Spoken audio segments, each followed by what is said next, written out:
Hello guys, there is fire in Aso Villa.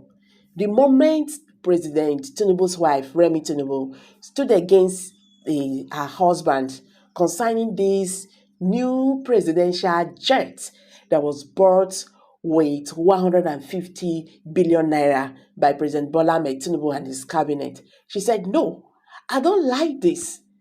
This government shouldn't have gone this far.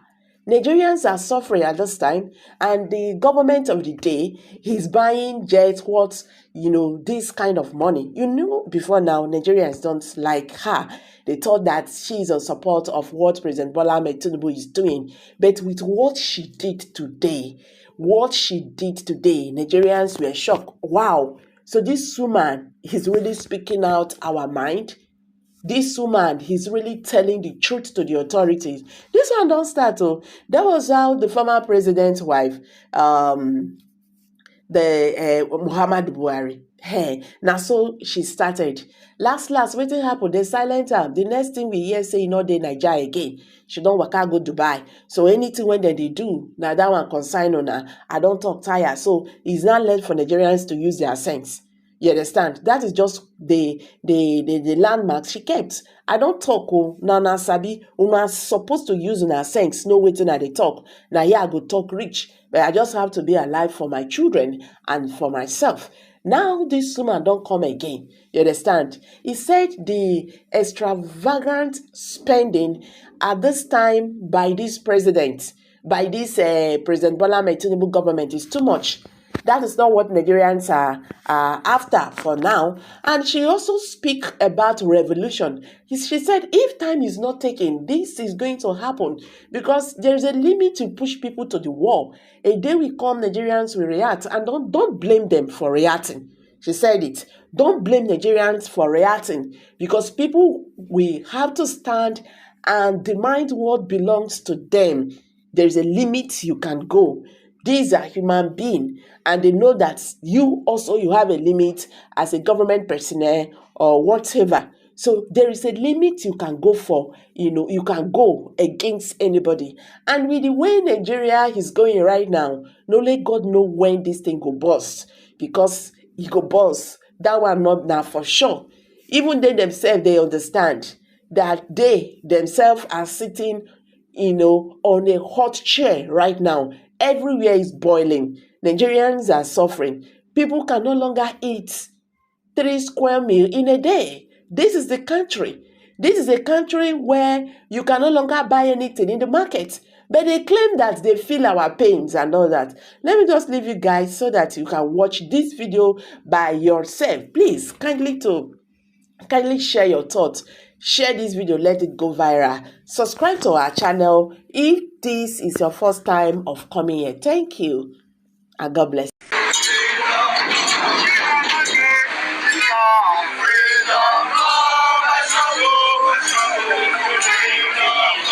Nigeria is currently in a state of emergency. Our country has been reduced to a surrender situation, and we cannot continue like this. And this is the reason why we all have come out today. We've shown our displeasure to let the Nigerian government understand that there's a need for us to have sincere change. If you have a government who has its neck well screwed on its shoulder, if you have a government that is serious about the welfare of the people, by now the service chiefs would have been removed. By now, a lot of things would have been overhauled in this country. Today, we are concerned that a lot of our young people go to tertiary institutions, they graduate and join colony of unemployed because there's no job for them. We see a lot of people, there's a lot of criminality all over the place. This is because we have irresponsible leaders in position of authority.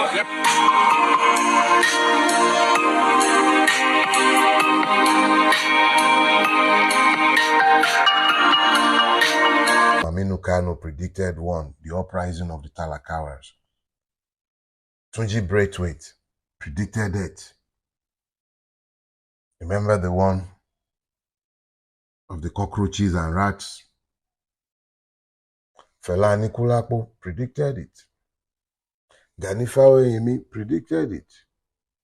Every person who had made it their business to examine Nigeria, to look at its conditions, the unsustainability of the choices that we have made, I've had occasion to predict a Nigerian revolution. My brother Yele speaks of it frequently. A lot of people speak to the revolution on multiple fronts. Almost all socialist thinkers in Nigeria have had occasion to speak to the coming revolution. So everybody speaks about a Nigerian revolution. They speak of it as an inevitable outcome of our many trajectories and contradictions. In the case of Nigeria, where the putrefaction is not just governmental, it is the entire society itself that has become decadent, visionless, and devoid of purpose. A revolution in the classic sense, which is the overthrow of the reigning class, would not work. There has to be a revolution of the Nigerian mind. We, as a collective, would have to consciously decide that we can be better and we want to be better. So the Nigerian revolution is not inevitable. What is inevitable is the coming storm. And that coming storm is what I want us to speak to. If you're looking to the Nigerian situation to predict the coming storm, you must necessarily look to the rainmakers. You look to the churches and mosques, the Oro groves now. You look to religion first. You look to the purpose and the result. What has religion achieved in the Nigerian space? Stupefaction. So the Nigerian is not really given to too much thoughts any longer. He is largely dependent on the reflexes that he has inherited from his religious indoctrination. So instead of looking to use his God-given brain to resolve the problems, he is given to his religious reflexes in order to react instead of to respond. So when you have a situation where these perfect rainmakers are in the Nigerian space, the only thing you guarantee because of all these inequities is a storm, not a revolution. That our young lady from the south, preparing to cross the Sahara, she already knew she'll be raped. So she bought condoms. She prepared for the journey. Rape was an acceptable risk. So to minimize that risk, she bought condoms, which she will ask her rapist to please use. Eventually, maybe a few out of 10, maybe out of 10 young men and women who will trek across the Sahara, cross the Mediterranean, let's say about 6 or 7 out of 10 would eventually make a harrowing months in detention camps, immigration camps. Eventually, they make it to mainland Europe. Go to the internet. You see multiple videos. I saw one made by CNN, actually. Young Nigerian girls in Parc des Princes in Paris being paid €5 to trade their flesh out in the park. They escaped. That is their own reaction. Responses. Multiple people have different stories to tell, but they saw the coming storm or the rain started earlier in their neighborhood. But what are the ruiners themselves doing? Almost without exception, everybody responsible for the ruination of Nigeria has a second passport. They have second residences. I know Obas, including the idiot who was trying to murder me. He carries foreign passports. They all carry foreign passports. They have foreign residences. They've given up on Nigeria. They are busy telling the Yorubas to hate Igbo, Hausa to hate Fulani, Fulani to hate Igbo. At the end of the day, they themselves are none of those things. Those things do not separate them. They have their neighbors. In Knightsbridge, on the Potomac, in Dubai, they buy houses in Mecca, but their heart is far away from Allah. They buy homes everywhere. Nigeria is not their home. They are responding, planning ahead for the storm that they know would necessarily come because of the actions and inactions. They've damaged the army beyond, probably beyond redemption. Every institution of state compromised. They know that this is not sustainable, but they are planning for the day after the storm. They want you to react violently. Violence works for them.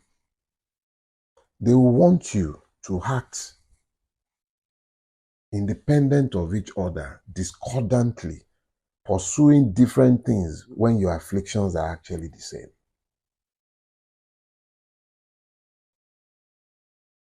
The ruiners have gamed that their interests are best assured by your embrace of violence, so that the system is gridlocked, and then they redefine this space in a manner that assures that they escape justice. Have you heard anybody talking about consequences for those who looted the subsidy regime? Have you heard anyone talking about charging Adisirika for the national embarrassment that was here in Nigeria? Have you heard anyone talk about it? How many times have you heard of Malami swallowing billions and billions? Who has charged him with anything? Trillions were printed during Buhari's regime. The only person being chased around is Emefiele. Trillions are still being squandered today, as if there is no tomorrow, as if tomorrow does not even matter. You're talking about a country with the perfect storm brewing.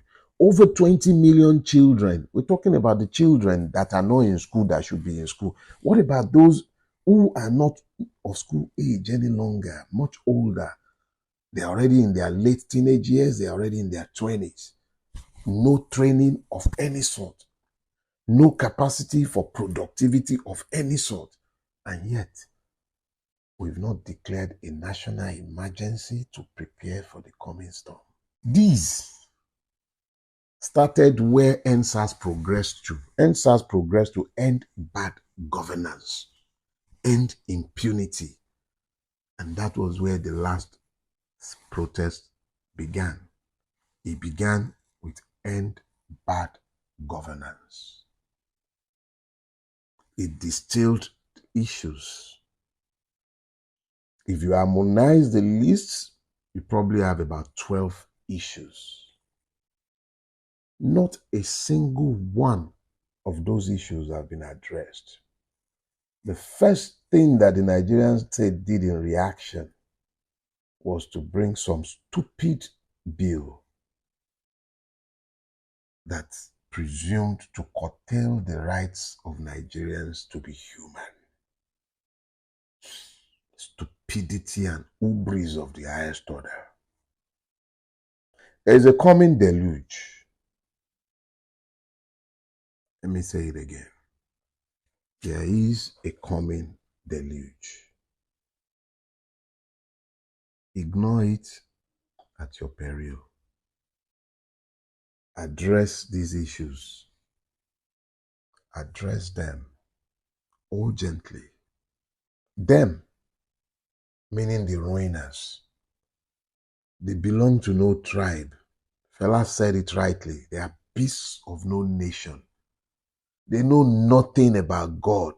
Those who know of God will not leave you to be starving when they are spending billions, 90 billions to subsidize Hajj. You come, how many people will go to Hajj? How many would have benefited from all of that? Where did they find that in their own Quran? And as they are wasting money on you going to Hajj, they are doing the same with the Christians who are